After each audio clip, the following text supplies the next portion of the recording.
Hello, brothers and sisters. This is a video that's a follow-up to what the company has put on JetNet. Joining us today is 6 members of the Association Negotiating Committee, and I'll let them introduce themselves. Mark Baskett, District 141 AGC, part of Fleet Service Negotiating Committee.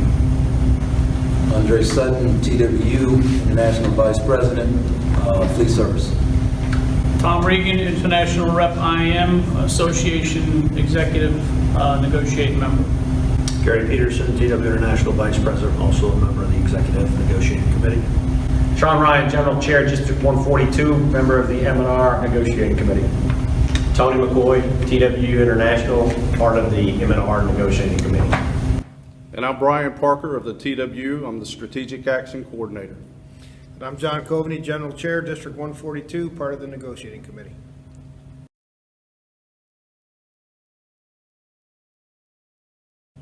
So, again, this is a response to what the company has put out on JetNet. We're going to go through some of the open items. The TAs are, the association's not going to dispute the TAs, although they haven't had time to go through the documents. So if we could get started here, let's start with the first open item on fleet service, which is recognition and scope. Gentlemen, if you could, let's talk about recognition and scope as an open item. Yeah, on the fleet service recognition and scope, you've seen what the company posted. And what we're going to try to do for you today is tell you where the differences are. So between myself, Andre, and Mark, we'll speak about the fleet service. Our proposal for fleet service matches the company in identifying the 40 locations that we have today. The difference is our proposal on data signing asked to add 16 additional cities by name. And Andre, if you want to name those cities, we can do that. And on data signing, any city that has more than 56 mainline weekly departures would also come in-house, and that is an additional 3 or 4 cities, so that would be a total of close to 20 additional cities. The company's proposal in fleet service recognition and scope is that the 40 cities is all you get. They will not agree if one of those cities goes away that they'll replace it with a like station. And there is no growth under the company's proposal for future cities moving forward. So the 16 additional cities, we'll start with Albuquerque, Nashville, Cleveland, Columbus, Detroit, El Paso, Honolulu, Washington Dulles, Houston, Indianapolis, Memphis, New Orleans, Fort Myers, Orange County, Tulsa, and Tucson. And again, we came to these conclusions by doing a calculation that captured a threshold. And that threshold would have been met by all of the cities that we named in association with the 40. So that's why we extended it out to capture more work. Pretty much that was either done by one or the other in the association, and through the elimination of bankruptcy, we still feel that these are viable locations. In fleet service, the next open item is classifications and qualifications. And I will say in fleet service, if you'll look, Article 8 is intentionally left blank. That's because classifications and qualifications are combined in Article 7. Yeah, and in the fleet service, classifications and qualifications under the association's proposal, that is tied to the recognition and scope, where it refers to this work in classifications that's coming within the jurisdiction of the scope article. The big differences in these proposals are the company wants to have a limited number of locations do specific work that we do today. And the association's proposal is what we call a snapshot theory. And we want to capture everything we're doing today, even if it's when and where so directed. So for an example, Our proposal is that we perform all of the normal customary transportation of luggage. The company in their proposal, you'll see that they added one word, mainline. And their position at the table is by adding that word mainline, that would eliminate some of the transfer of commuter bags and other things that we do today. When and where so directed, although the work we do today in some cases is when and where so directed, our position going forward is that we want to capture that work in scope. And for instance, you take catering. Today we do that in 5 locations. Our position at the table is we keep that work in those 5 locations. And if it's a joint operation between the IAM and TWU, then that would be an incremental headcount increase to accommodate all such aircraft in that location. Cargo work. We have listed several cities that we want to do cargo work. And if it's not a listed city, then that work may be done by us as a when and where so directed, or by a vendor.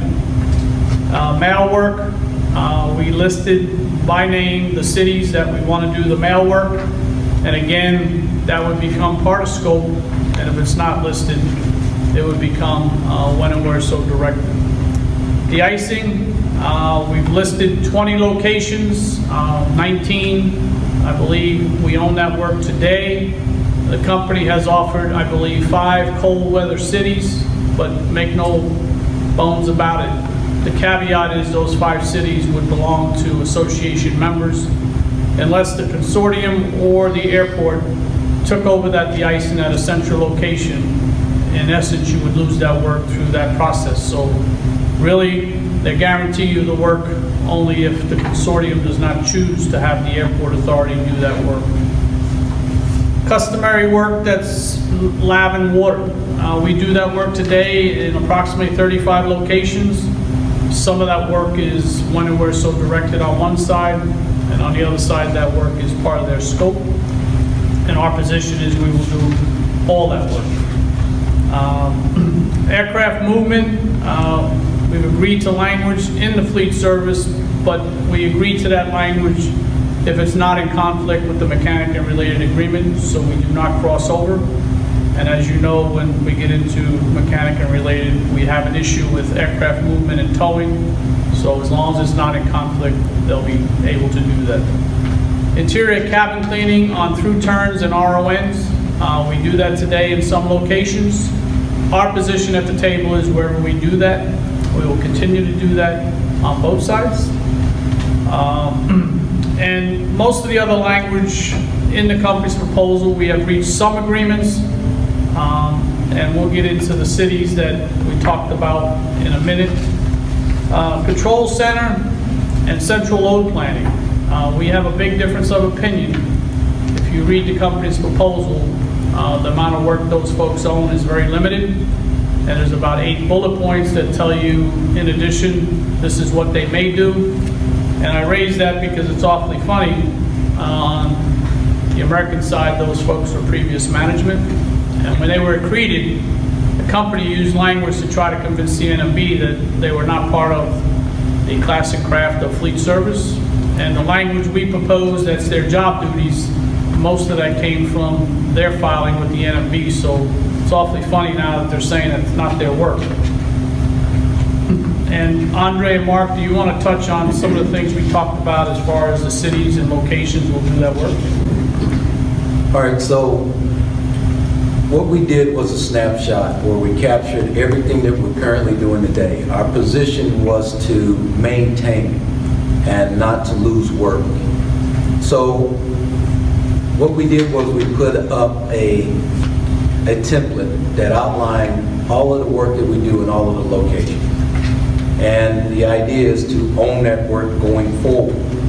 Now, words like when and where so directed systematically takes away ownership of that work. And that's what we're trying not to do. We tried to look into expanding the work because the company is growing. We wanted to grow along with the company. But by and large, the true motivation here was to not have a concessionary bargaining practice going on, which is pretty much what we're seeing. The company's doing quite well financially. We're looking at the work that's currently being done and where it could be done in other locations, and that goes back to the 16 cities. If we can get to a point where we can have some honest dialogue, because again, it's just funny how certain language can be introduced, like for instance, mainline. Mainline is being put into the language to now change the history of the prior language that we had. We see that as being a problem because in one of the sessions, the question was asked, what was the intention of introducing this language? And the company wanted to have the flexibility to have relief if they needed it. So I, for one, have extreme difficulties because if you do not capture everything that you mean and say exactly what you mean and capture it in the language, then it's subject to be open-ended and for debate later. So by and large, the language that we're presenting to the company is to show that we have ownership in these locations that we're currently working in. And we don't want to relinquish that ownership. Mark, do you have anything to add on the scope or classifications from the fleet side? I'll just add a few things. Tom, you and Andre hit almost on everything, but just caution our brothers and sisters out there that's read the company's proposal. While we have a proposal on the table that would try to increase our work as the company grows, I would just ask everybody to look at the company's proposal, paragraph F, where, you know, in their proposal, it states that the cities that we currently operate in, that we do not have our people on the ground are working at, they can continue to contract that out, and not only continue to contract that out, also any new stations that come online as of the day of the agreement, any of the new stations could be contracted out as the company determines. So whether it's cargo, lab and water, catering, de-icing, mail, or new stations, there's no way you can look at the company's proposal and not say that this is concessionary on the fleet service side. Okay, and the next open item is compensation. Can you talk about compensation? Yeah, on compensation, we'll get into this on all the classifications, but if you recall back in 16, when the midterm wage adjustment was made, for the fleet service folks, since United had just had a contract, fleet service was compared to their competitor, which was United plus 1%. That's how they came out of the midterm wage adjustment, whereas some of the other groups were compared to Delta plus 3% because there was no contracts in place on United at the time. Right now, the last discussion on compensation for fleet service involved the Delta plus 3% model, which they've been preaching. Our view on compensation is that's wide open until we resolve the outstanding issue of profit sharing on Delta or the other airlines. Our compensation proposal for fleet would be more than the Delta plus 3 to compensate for that difference. Okay, and the next open item would be vacations. Vacations will be a common issue across all of the contracts. Before we move off fleet, is there anything else that we need to touch on fleet service? Part-time ratio. So the company is looking at putting a proposal across the table that captures 40% of the workers that we have on ground. Now, we wanted to say that it is 40% of full-time, and that therefore becomes a better ratio that we can deal with, that we can accommodate. We actually are giving up the caps that we have in certain locations that we have throughout the system today, and this would then better give us some bit of control of how many folks absent of this cap that can be brought in at the part-time level.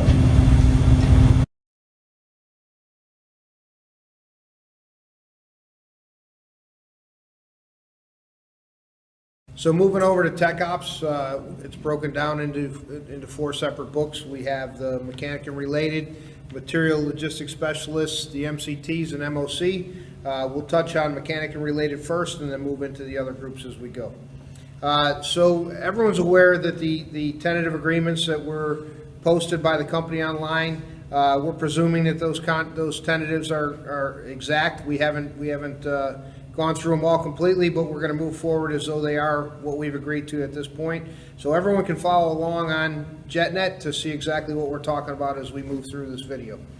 And the first open item in the mechanic and related section is scope, same as it was on the ramp side. So if you guys could go into a little detail on the differences between the union proposal and the company proposal on scope. Yeah, so I'll kick it off and then we'll try to go through it. So recognition and scope for mechanic and related. If you recall, back in 17, the company presented a comprehensive proposal. That proposal has been worked on, and we've been using what they call a working document. And most of that working document, believe it or not, was driven off the association's proposal from January of 18. As we go through that working document, the company and the association would either agree on language or make the appropriate changes to agree on certain paragraphs. And I can tell you we made a lot of headway since that. So when the company says this is their proposal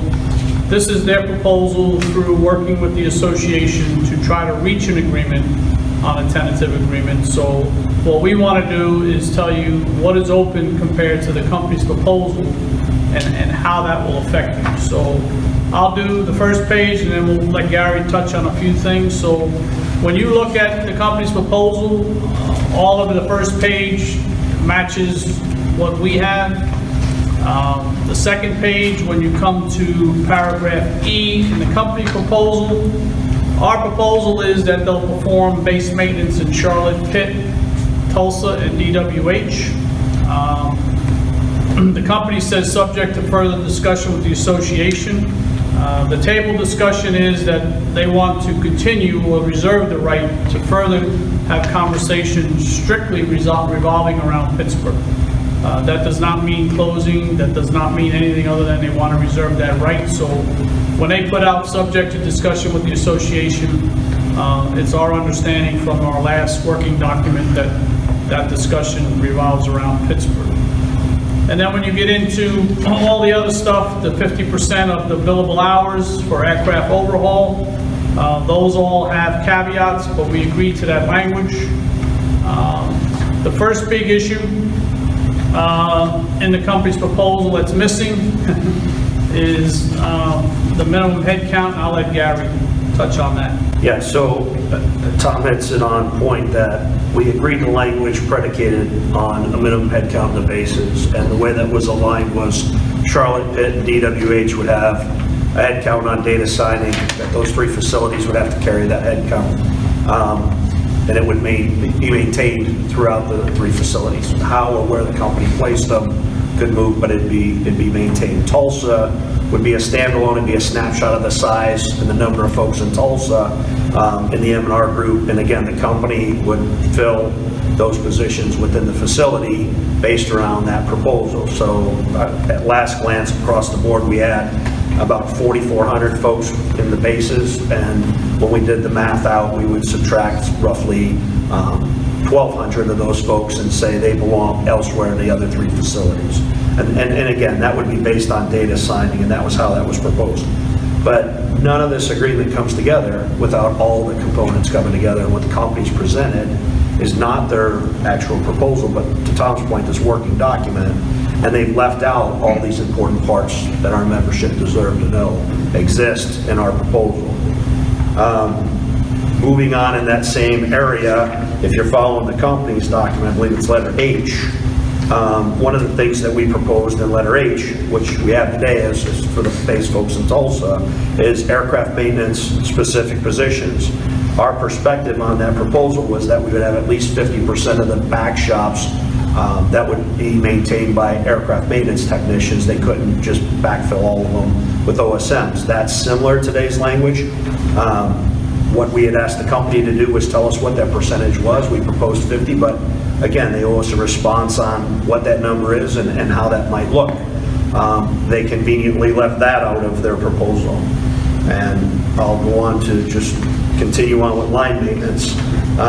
We talked about the 26 cities. We've had some dialogue about that should be a higher number since things have changed.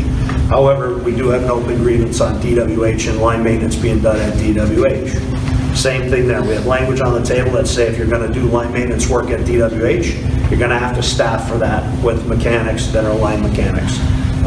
We can't have line work being shifted over to the base, not counted against the outsourcing proposal or numbers, and then have that work offset. That is something that we simply have to work through, and the company needs to negotiate with us.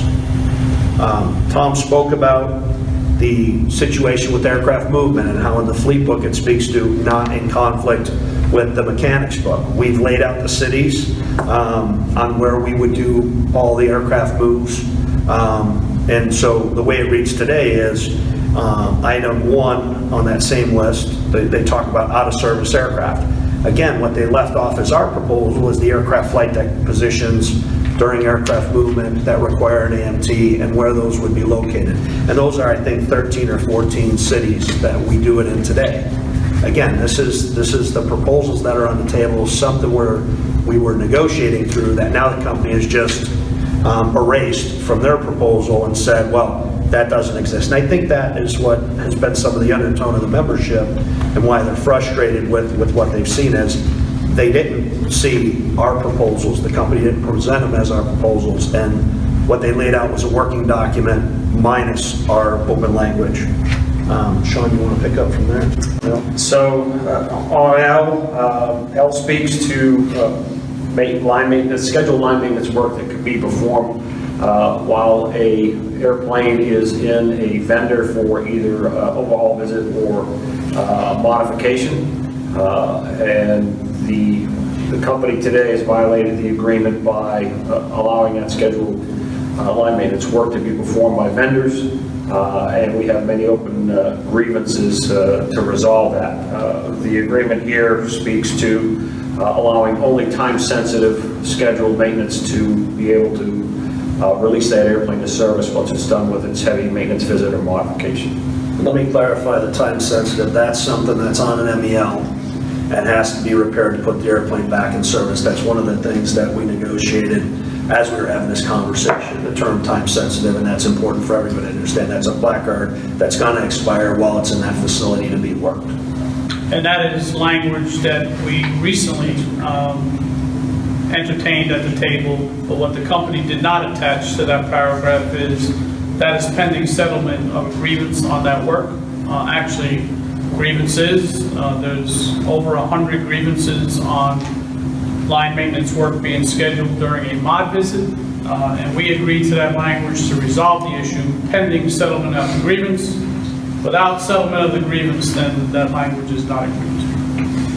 So gentlemen, just to be clear, from what I'm hearing, that the company's full text proposal that they put on the table for the membership to see isn't truly a full text proposal. It's missing a lot of the items that you guys just ran through, so the membership understands where we're coming from. Yeah, and again, I'll go back to what I said earlier, John, and in previous context is there's a July proposal from 2018. That's their proposal. This is a working document that we spent months negotiating off of our position and their position to try and come up with what would be a tentative agreement. What they've done and what they say is their proposal is they've erased everything that is important to our membership and said, this is good, you should like it. And the problem with that is, one, I'd love for them to produce their actual proposal for the membership to see what they wrote and the garbage that we rejected in the initial phase and how hard it's been to work through to where we are at now. But the things we're bringing up are critical in completing this process. And we're going to continue on because I think there's some really important pieces coming up that everybody needs to understand. And moving along to P, it speaks about scheduled line maintenance to be done in foreign countries. On the TWU side, that is a practice that is in place today with some limits. On the IAM side, it is not allowed at all. Any scheduled line maintenance above a daily check has to be done in-house. What the company proposes is line maintenance work at international stations not to exceed 12%, which is a huge jump from where it is today on the TWU side at 7%. That would cost hundreds and hundreds of jobs and thousands of man hours, something that we are far apart on. Conceptually, I think we can get there, but the void between our position at 7% and their position at 12% is pretty wide at this time. Yeah, let me just make a comment on that one as well for you guys is, you know, John talks to the 7%. That was achieved through bankruptcy by the company. The same with the base outsourcing on actually both of our groups was achieved in bankruptcy, but this whole threshold of the additional 5%, our proposal to the company was within, and they agreed, was within a few heads of what they currently have. Make no mistake, their proposal is to increase this line maintenance outsourcing massively, so much so that ultimately we're going to be a much smaller group, and the international side will take over and dominate. And the way we did this was we put a head count and a man-hours number of work to be done based on a 20/80 schedule, not based around all these other inflated numbers that they can come up with. We have to have a way to monitor this that we can actually track and control, unlike what they're doing today. And we have grievances. Again, the IM doesn't have the outsourcing line language like we do. We have a ton of grievances on this as well that need to be resolved because the company games the system. We've proposed something that we can monitor, and if they violate it, there's a penalty involved.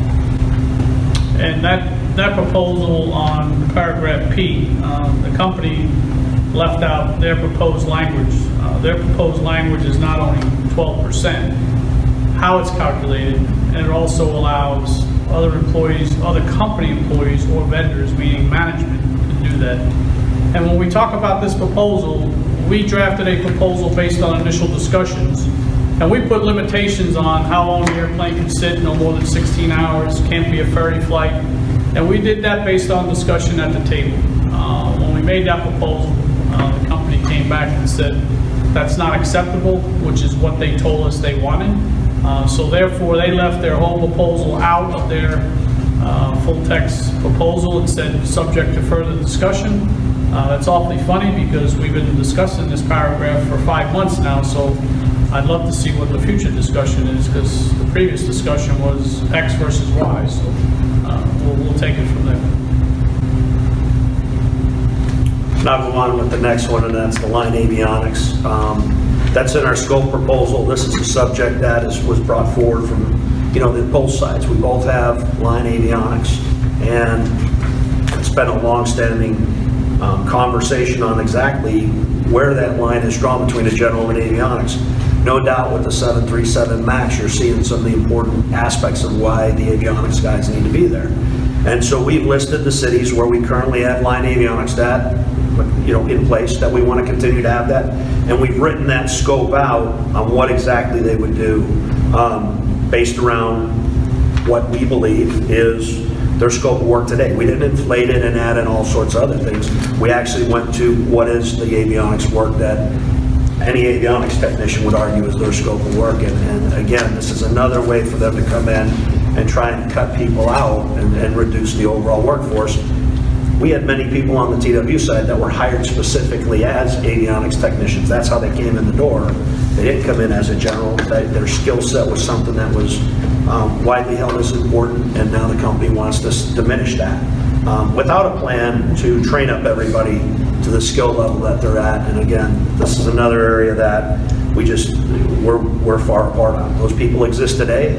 We're not asking to grow it in locations they don't exist. We're asking to maintain what we currently have. Tony, I'll turn it over to you for facilities. All right, the Title II group is facilities and automotive, and I'm speaking about the company's proposal in Article 6, and it's paragraph R, S, T, and U. I'm not going to belabor what all is there and read word for word, but it's key. It's kind of broken down. They've got it broken down into facilities in the airport terminal area. Just so everybody's aware, currently that is 24 different locations, 24 different airports. The company's proposal limits it to 3. Not only does that substantially reduce the number of locations, but it just devastates the work. The only work that they're recognizing as core work is limited to a handful of items, and then they have the language that allows them to outsource that work, even if we do have the skill sets and have historically done that work. The next paragraph is talking about the facilities work at the airport line locations. Again, currently at the line locations, there's currently 15 stations, airport line hangars.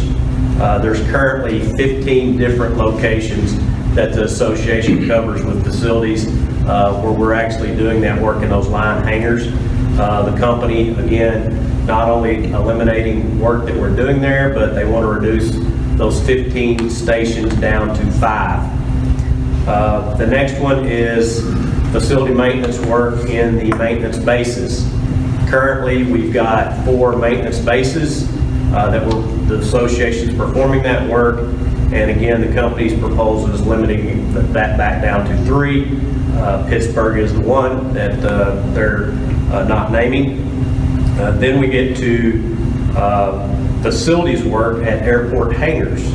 Again, there's a little bit of distinction between airport hangars from the base perspective versus the line locations. At the bases, they usually have power plants and some bigger equipment.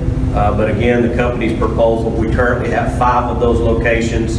The company's proposal is to reduce it down to 3. And then one of the other paragraphs that we try to capture is historically we have maintained the headquarters facility for American Airlines. We did lose that in bankruptcy, and so it was outsourced there. We did put in our proposal together for us to look at staffing the new headquarters facility.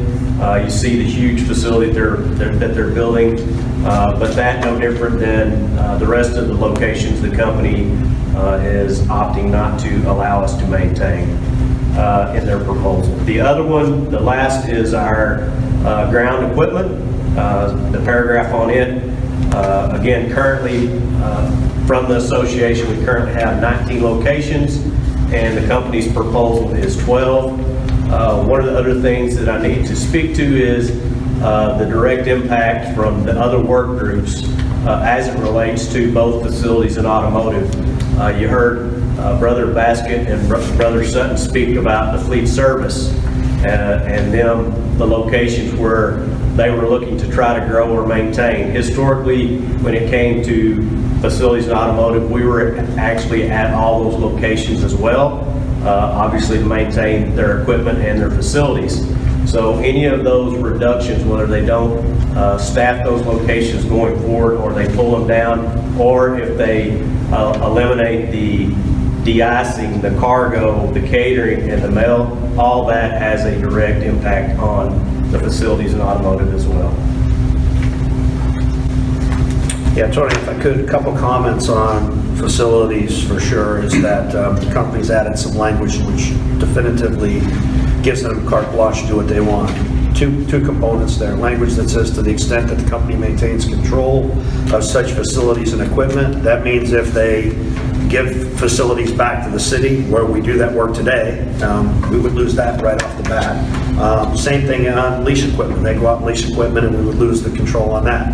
Not bad enough that they had that language in, but then they went on to add, and all other applicable tasks identified in section A1 and A2 of this article above are also as assigned by the company based on the needs of service, or the company may use a vendor to perform this work. So even though we might believe we would have that work, they have 2 different components built into one paragraph that says, and if we don't feel like using you guys or not backfilling or doing anything with you guys, and this has been our position, we will ultimately attrit some way short of all of facilities maintenance. Very, very valid point, and historically, in all of our previous contracts, the obligation, especially if it was work that we historically routinely do, the company is required prior to outsourcing that work to have discussions in advance with us prior to that work goes out. This language is very much lawyer language. It gives them the ability, whether you do the work, whether it's routine or not, it does not matter. If the company opts and wants to outsource it, that's their answer. They simply have the management right to outsource it with this type of language. It's totally unacceptable. A couple items that are there. One is, and these are smaller items, but nonetheless they're important.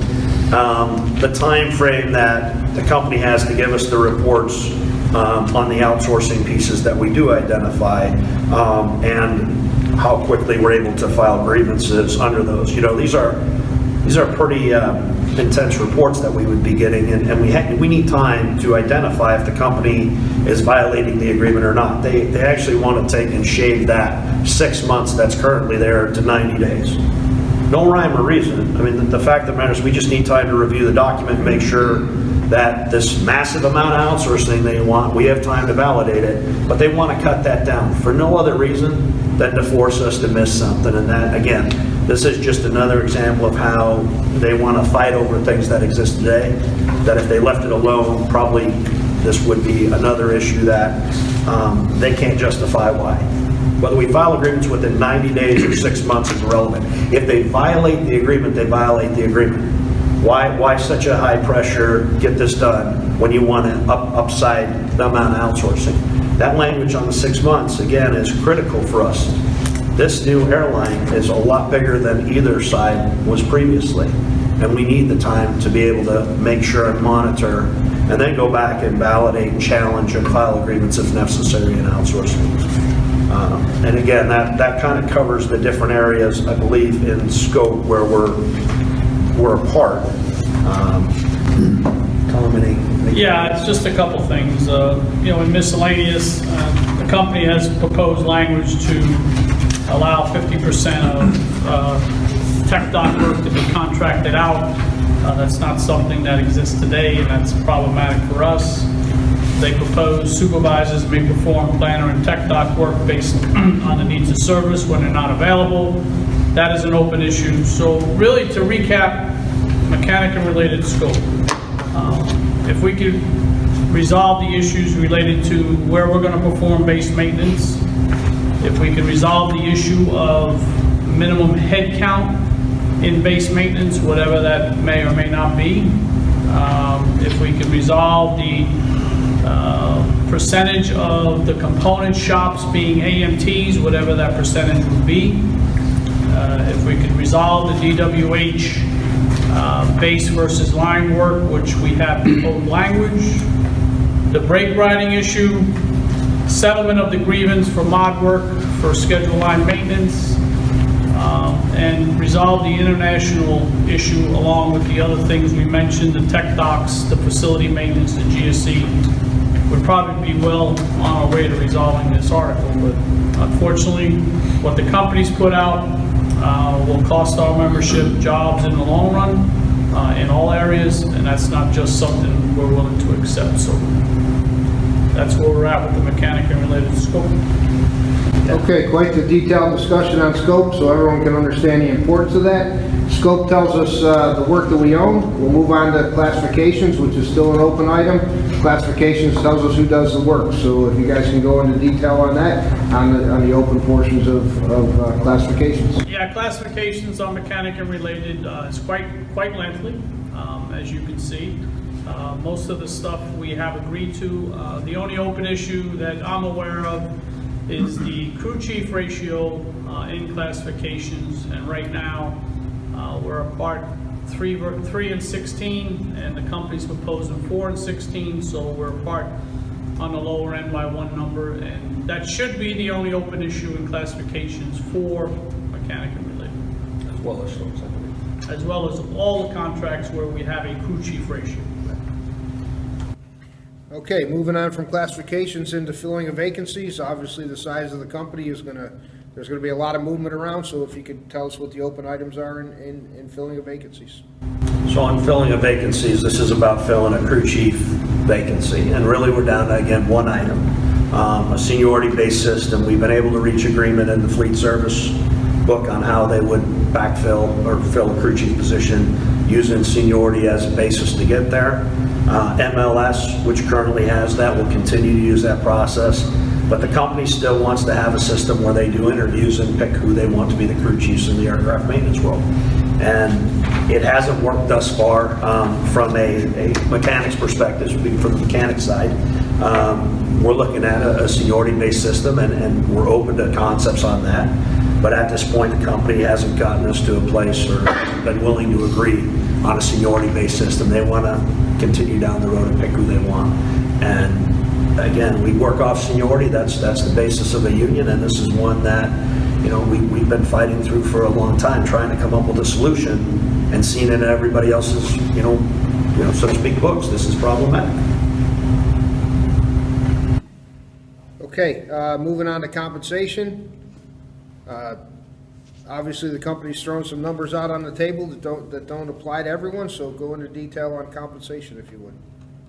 Yeah, I'll start the compensation on the mechanic piece of it. The company's now jumped into a Southwest mechanic scale, which is something that, you know, again, they didn't present to us, and we've merely now seen how they're going about it. They're not following suit with how to get to top scale with the Southwest group.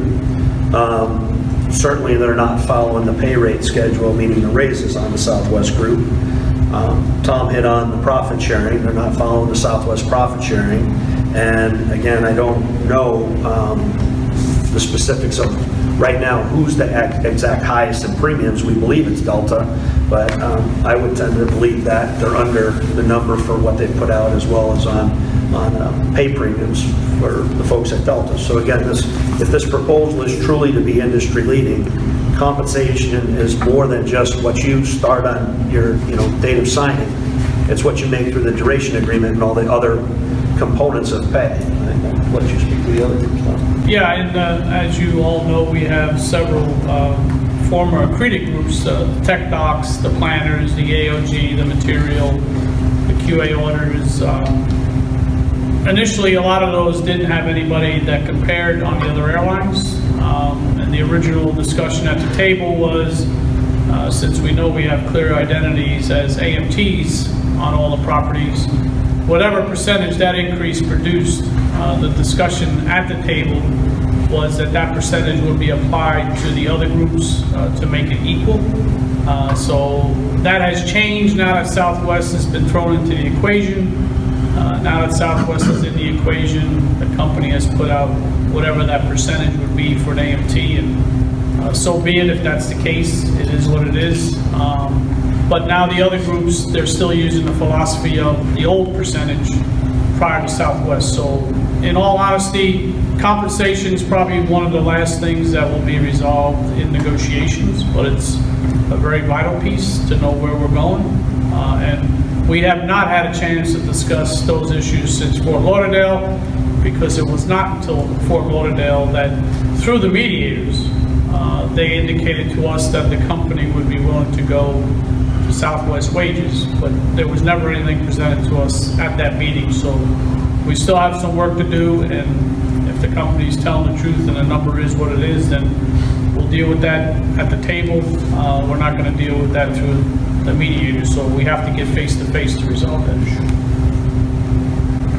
Tony, you had a comment on facilities, I believe, too, right, on their pay component and how they structured it in the company's proposal? Yes, with the interim wage agreement, some of the, the numbers, if you look at where we're at in the current book versus what they've got in the proposal, the numbers don't line up. So again, they have not given us a formal proposal across to explain how they've come about those numbers.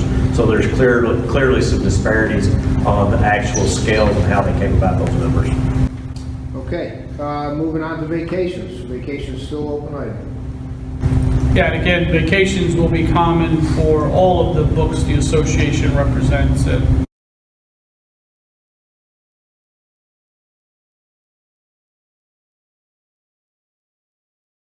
Okay, so we can move from M&R over to MLS.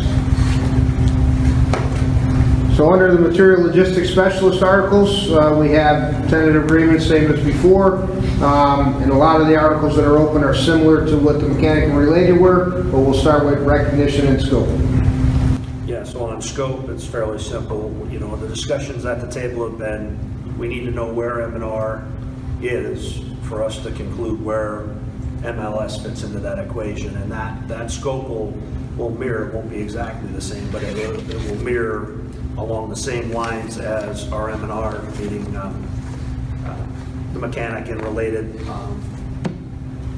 work groups. We have accomplished a lot of work in stores on the common issues and classifications for stores. We have laid out all of the work assignments, and that is attached to scope. But that scope, we have not had much discussion, and it's very important from the MLS perspective, not only for matching MLS where we have AMTs in the line, but you know, there's an issue where on one side the GSC parts room is vended out, on one side the stock clerks handle that. We have off-site facilities that we need to make sure are manned. We have distribution centers located in the base, and that is all revolved around MLS scope, and we have to get into that issue because we're not going to resolve all these other issues without making sure MLS or any other, including fleet service, gets what they rightfully deserve.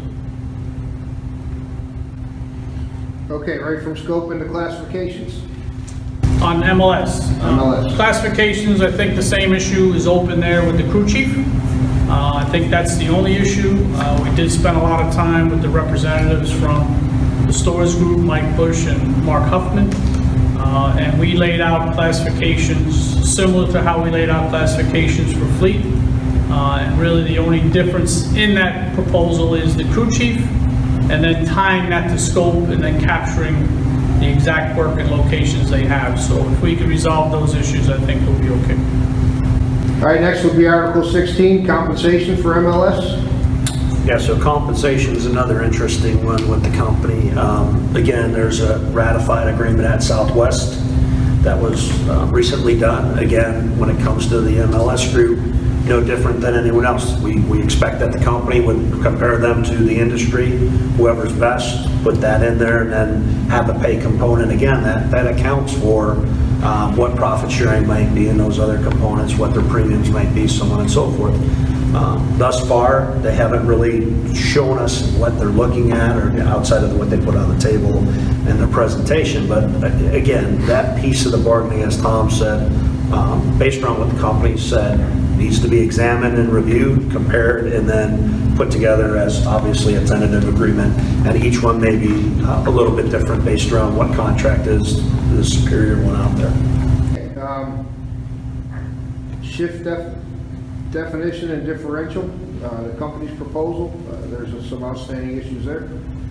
Yeah, and again, for stores, for some reason they put that into its own article, I believe, when it's all, the contracts are tied together. The shift differential pay part of it would be in compensation, and then the hours and when you would get that would be probably tied into hours or service or something along those lines. But the fact of the matter there again is our expectation is to get the best shift differential in the industry. And again, this is a conversation that needs to happen at the bargaining table with the company, doing a comparison of what other groups have. Vacation, I assume is a similar issue, but we might as well hit it again for MLS. Well, it is a similar issue, but if you recall, the legacy TW folks through bankruptcy have 6 weeks today, and that's what the company is using to drive the 6 week with the scale for everyone else. Our proposal again is 7 weeks, and that would apply to everyone, including MLS. So just make note of that.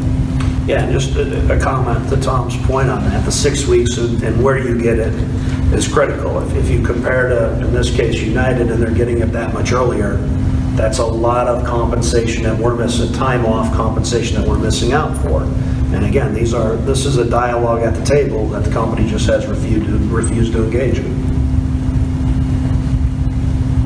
Okay, also open in the MLS book is Article 25-1, leave of absence chart. To be honest with you, we spent a lot of time on the leave of absence chart. That is common for all of the groups. There's only 2 small differences with fleet service, and that is how long you accrue pay while you're on a leave. The big difference and the only open issue left is how I travel while on medical leave. and the company wants it to be company policy. The current contract on one side says you can travel unlimited for medical treatments, and the company wants to stick with the company policy. We have language that said the company policy on data signing cannot be changed, so if we keep that language, it won't be an issue. If we lose that language and agree to company policy, then we could be losing something, so really that is the difference with the chart.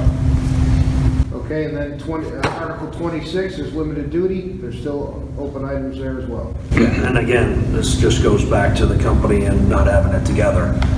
Limited duty for stores has been closed, or MLS has been closed, along with every other work group, so not sure why they got it counted that way, similar to the, I believe, 25.1 for the LOA chart. You know, this is again, them going and creating something on their own that clearly that LOA chart will apply, you know, across the groups. Everybody will have one. So each book should have a 25.1 identified. But to your point on that, John, that's closed. I'll clarify that.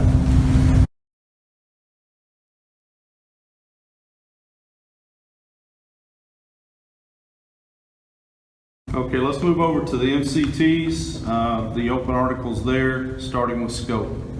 Yeah, the MCT, the issue with scope really is one paragraph. I believe we have reached agreement on that, just have not signed that off. So I think when we get back to the table, or if we get back to the table, the paragraph in question revolved around maintenance control, coordinating any activity for technical reliance on the airplane.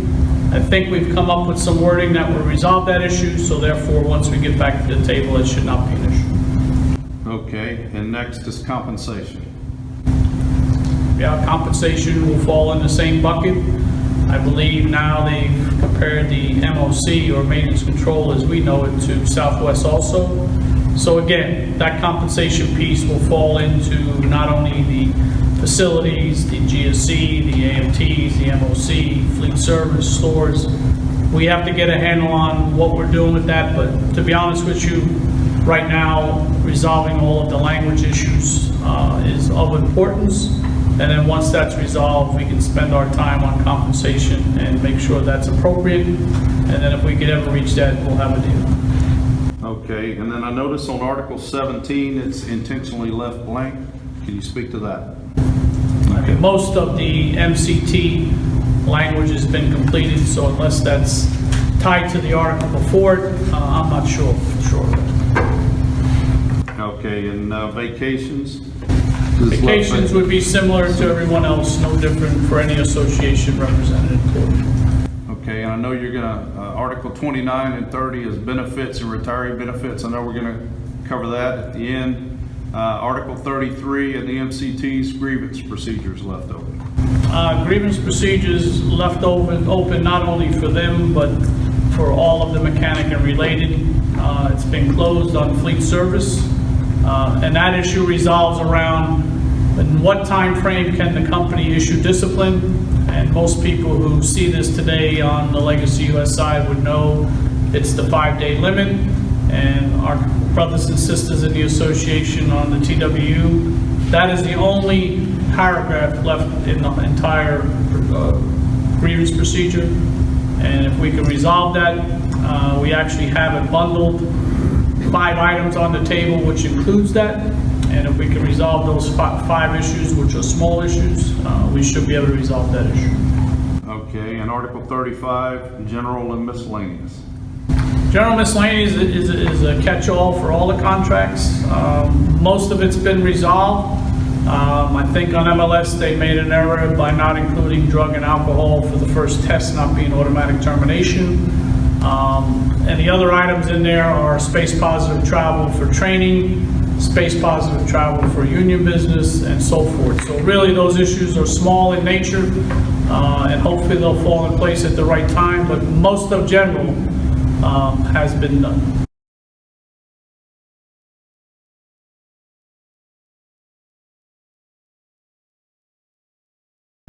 So the only thing under what we have left in the tech ops realm is the maintenance training specialist.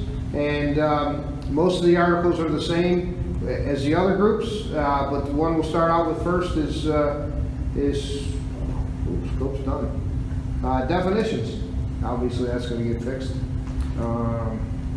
Compensation. So we'll start out with compensation. Yeah, compensation, again, will fall in the same bucket. As you know, right now, what the company has on the table or what they published would now put maintenance training specialists below other groups that they were previously ahead of. And that creates a problem only because we can't definitively answer the questions on how this compensation was established, because since they threw Southwest in for a handful of groups, which produces a raise, you have the facility piece that don't match up, you now have the QA auditors, you now have planners and tech docs that are now in a different world because they're not using the same philosophy they were before. So all I will say about compensation is all of this, for all of the groups the association represents, from fleet to AMTs, that has to be put on the table, and we have to go through that with a fine-tooth comb to make sure that we have what we have, because right now the company's just putting out numbers, and we couldn't tell you exactly if they're right or wrong because we have not been presented that in a formal proposal. Okay, also for the MTS is Article 19, travel and travel pay. Travel pay, I believe we resolved that issue. Travel, not only for MTS, but for other association represented members who are required to travel as part of their duties. That comes down to how they travel on Positive Space. Right now, as you know, they travel all over the system, and there's times where under the current system they're left stranded or can't get on airplanes. And even though we fixed the compensation piece for travel pay, these folks have no quality of life when on the road. So the issue there is how do they travel while they're on business. Okay, also open for MTS is holidays, Article 22. Holidays should be closed for all of the groups, and that was several variations of tentative agreements, and I believe the last one was about the fourth version. And to my knowledge, holidays should be closed, and it's the same for all of the groups, whether you be fleet service or MTS. So. And then all the rest of the articles are the same that are open for everyone else. Vacation, benefits, retirement benefits, grievance procedure, general miscellaneous. Yes.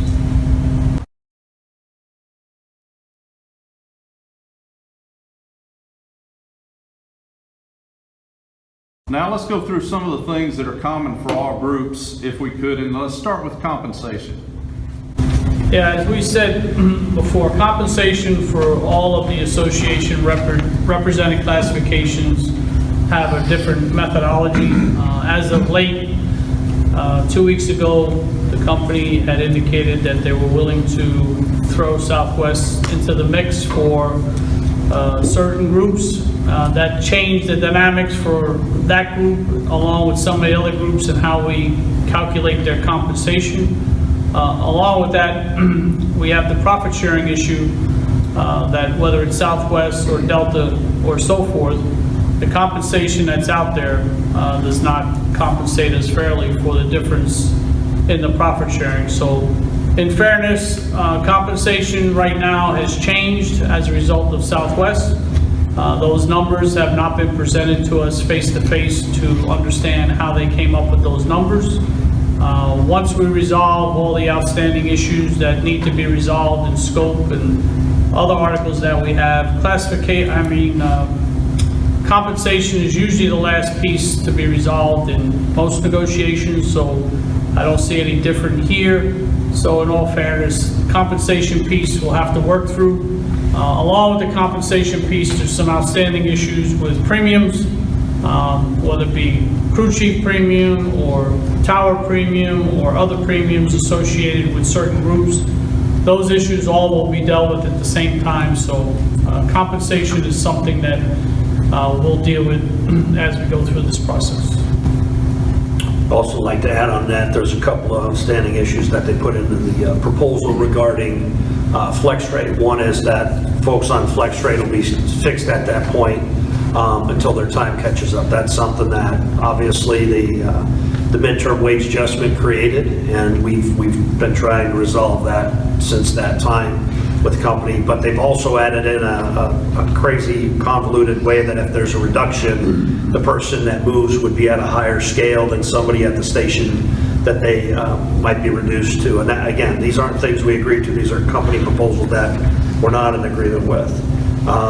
More importantly, in their proposal, and this is something that we've told them multiple times across the table, there is no cross-utilization. An aircraft mechanic's an aircraft mechanic, a fleet service clerk's a fleet service clerk, a Title II mechanic's a Title II mechanic, and we're not going to be cross-utilized and going and doing other people's work.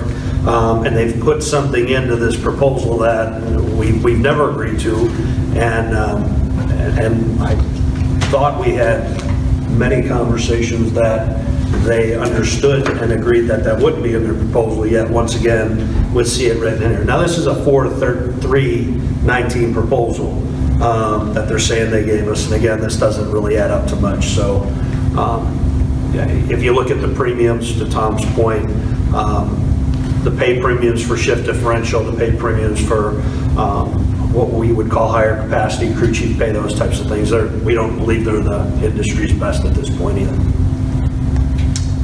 And along with compensation, just so we're very clear from the association's perspective, there is a signing bonus on the table. That is not our proposal. That is the company's proposal. And we have said that a signing bonus is something that we will entertain, but I'm certain it will not be $3,000. And as a result of all of the contracts becoming amendable September 12th of 2018, we now have across the table a retroactivity proposal, which means we want full retro from the joint CBA ratification back to the amendable date, which is September. So for those of you out there watching, the association is asking for full retro back to September of 18. And we are asking for a signing bonus yet to be determined, and that will depend on where we end up with all of the total compensation package. Okay, now moving on to the hot button issue, benefits. Yeah, well, we'll touch a little bit on benefits, and this is an area where most people really don't understand what the company's proposing. The company's proposing the Legacy AA plans, but more importantly, the Legacy AA plans, there's 3 of them that are offered, and maybe some HMOs in some certain states. One, the value plan is not even covered for the contract, which means that's the best plan they offer. That can be changed at any time. And then contractually, they offer the standard and core. And for those of you who are watching, for the last 2 years, the association leadership signed an agreement with the company that actually reduced the cost of the core plan. For a family this year, it's roughly $214. That plan probably would have cost well over $300 without us signing off to reduce that. But again, that was on a one-time basis, which means if we agree to those plans, God knows what the cost of the core plan will be going forward, because the waiver was only for year 2018 and 19. And the more important thing is, contractually speaking, those plans are not protected per the contract as far as reduction in benefits. The association's proposal on the table began with the better of the plans, which is the Legacy US plans for all association members. We still want everyone to have a premium health care, and we still want everyone to have affordable health care, which, as you know, the average contribution on the Legacy AA side or the Legacy AA plans is around 21%. Along with that, how they calculate that 21% is problematic because of the look forward or look back feature on how you calculate medical costs. On the Legacy US plans that we originally had on the table for everyone, those plans cost 7% for the 80, 14% for the 90, and 19.4% for the 100% plan. As of 2 weeks ago in Fort Lauderdale, the company put a proposal on the table that would allow the Legacy US folks to keep that plan for a specific period of time, which was very short. And after that drop dead date, everyone would revert to the LAA plans. And that is the first time that was presented in writing. Unfortunately, we have not reached any agreement, but our position is we want to make sure that we have affordable health care for all association employees, and that'll be our fight going forward. Yeah, let me comment on that, what Tom's saying. It's important for everybody to understand that what the company's proposing are plans they got through bankruptcy. These aren't legacy American plans that we brought into the merger.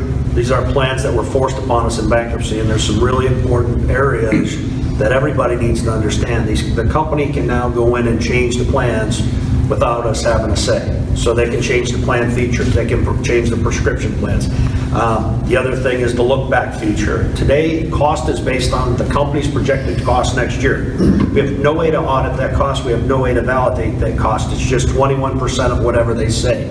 And these are the things, along with an affordable plan or plans, that we're fighting for. We believe that if we're going to write something into the agreement, it needs to be durable, and that our membership knows what that is. And right now, these legacy American plans that were acquired through bankruptcy do not give us that ability, and that's really a core component about what we're fighting for, is to make sure that we do know what we're signed up for, how much it's going to cost, and have the ability to maintain those controls, if nothing less, for the duration of the agreement, and then renegotiate those terms. And then part of the medical plan includes prescriptions and so forth. So our position at the table is wherever we end up with medical, one, we would want that to be contractual. Two, we would want caps on the premiums. Three, we would want language to say they cannot be reduced during the term of the agreement, so we know what we're signing up for, and we know how it's calculated, and we have some avenue to dispute any claims that may arise. In addition to the medical, the dental plans, we're proposing the Legacy US dental plan. The reason we're doing that is it's better on the cost share. It's 10% today, where on the Legacy AA side is 20%. So again, that comes down to actually equal or better dental for less money. The vision plan, they're both the same.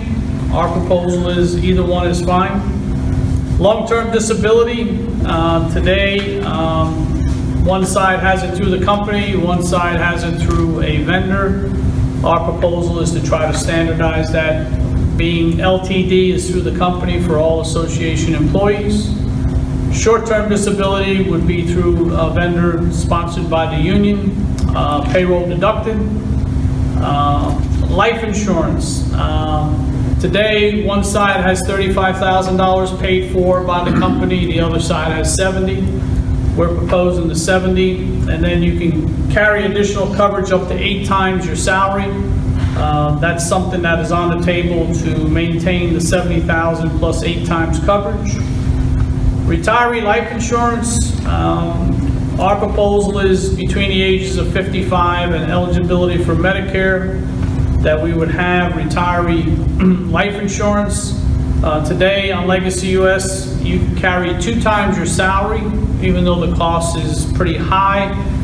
They want to eliminate that effective with the joint CBA, and no retiree going forward would be eligible for any type of life insurance. Retiree coverage for medical. Right now, the company's offering retiree medical coverage, better known as the standard retirement plan. That plan ranges from $1,300 for a single person to almost $3,000 for a family, and they want you to pay 100% of that. On the other side, the 80, 90, and 100 are called the access plans for retirees. They're the same plans as active, just the calculations are different, banding just the retirees. An example would be the 80% plan, which is better than most of the plans on the Legacy retiree side, is about $720 for a single, which is half the cost. And right now, there is some plan design that allows you to use some of your sick leave to pay for that. So in basic terms, our position is we want retiree medical between 55 and Medicare eligibility. We want to use accumulated sick leave to pay for that medical. The amount of hours you will use to pay for that medical has yet to be determined because we have not agreed to which plan it will be. So if we can reach terms on a retiree medical plan, then we will determine how many hours you will use to pay for that.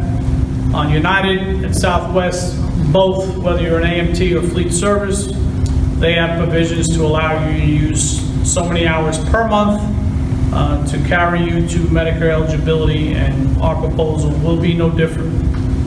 Sick leave payout at retirement, the company has proposed $10.80 for mechanics, I believe $9.20 for fleet. That is the current legacy US language, a little bit different than the $25 per day on the LAA side. Our association proposal is you'll be paid full pay for your sick leave, or use the sick leave to buy medical, one or the other. There's some other issues outstanding as far as TWU coverage for pre-retirees. There's some outstanding issues concerning the 1114 for pre-US Air, and those are all benefit issues that are on the table. So when we talk about insurance, these are the things that we're discussing and what's on the table, so hopefully you understand where we're going with those issues. And a comment back on the retiree healthcare, or pre-retiree healthcare. You know, all of our members give their bodies to this company over a course of so many years, and along the way, what the company is now saying is, we put no value in that. All we're asking for is for our folks that are able to retire early, pre-Medicare eligibility age, if they have to, or if they choose to have an ability to buy active life insurance through what they've earned, which is sick time. They bank that sick time, that's their time, and there's a mechanism to utilize that. It's a shame that the company doesn't put any value on the long tenured folks that work here and see what they've given in their bodies, so to speak, to this company, where United and Southwest both recognize that and have plans in place for their employees to take care of them. Okay, another open item for all groups. It'll be the same for all groups as vacations. Can you talk about that? Yeah, on vacations, our proposal across all of the classifications and collective bargaining agreements is that we're asking for 7 weeks vacation at the top of scale. Top of scale does not mean pay, it means at 29 years, beginning in your 30th. The company's proposal is they will give us 6 weeks vacation after 30 years. Our proposal is 7 weeks, and the scale is 1 year, 5 years, 11 years, 17 years, 22 years, and 30 years. And that's how you would progress through the scale. There's a big difference in the top number, 7 versus 6. And there's also a big difference in the scale because we want everyone to pick up an additional vacation sooner versus later. And therefore, we have a difference of opinion on scale, and we have a difference of opinion on amount. Okay, moving on into retirement benefits. Retirement benefits, this seems to be coming up a lot on some forums out there, and we've made it very clear to you that as of January of this year, there is a proposal on the table from the association that gives them the option to withdraw from the IAM National Pension Plan for those in the plan. It's my understanding that if the company would choose to do that, there's a substantial assessment as part of the plan documents, and we have agreed if they're willing to pay that, then they could withdraw from the plan, and those people who are in that pension plan would have their benefits frozen. Part of that solution is those who are not vested in the plan by virtue of not having the 5 years. If they choose to withdraw, then we left that open to discuss on how we would resolve that issue. And if they choose to withdraw, then in return, all association members would get 10% automatic contribution in the 401k. The second option is if they want to stay in the IAM National Pension Plan for those who are in the plan, then that would be an option for them also. And then everyone would still get 10% of compensation. And if you're on the AA side, it'd be 10% 401k. And on the Legacy US side, it would be 10% total compensation minus the contributions for the plan, and the rest would go into 401k to make sure it's equally distributed. So those are the two options on the table, and yet the company has not chosen one of them. In closing, it's clear that the company's trying to seduce our membership into believing that what they've put out there are their proposals, and in many areas, they're not. What we've tentatively agreed to, we've signed off on. Those documents aren't what's in front of you, so what we will say is we'll review the tentative agreements that are signed to verify that that is what is out there on the internet, but we're not going to do that until we get a complete agreement. And as far as things go, and I'll let Tom comment on it, the membership needs to understand our responsibility to them is to get them the best contract possible. We've been working to do that, and the company is trying to put things out that aren't exactly true and calling them proposals. There's pieces of this work that are in work. We want to get to an agreement, and the sooner the company comes back to the table to get a deal done, we'll have an agreement in place that our membership can vote on and be proud of. Yeah, so in closing, I would like to say, having negotiated many collective bargaining agreements, including several with the current management team that we're dealing with today, this is not the preferred way that I would like to negotiate. I'd rather use this time that we spent today sharing with you our open issues and spending that time at the table trying to negotiate on behalf of our members and getting them the contract they deserve and moving forward. But unfortunately, this is a new way of labor relations where the company is trying to circumvent the negotiating committee. And today you've heard some of the open issues that we have on the table that mean a lot to you as members and protects the work and the jobs we do today. And we would ask you just to hang strong, have faith in your negotiating committee, and remember, united we stand and divided we beg, and that's not something that we're willing to do, so hang in there, guys.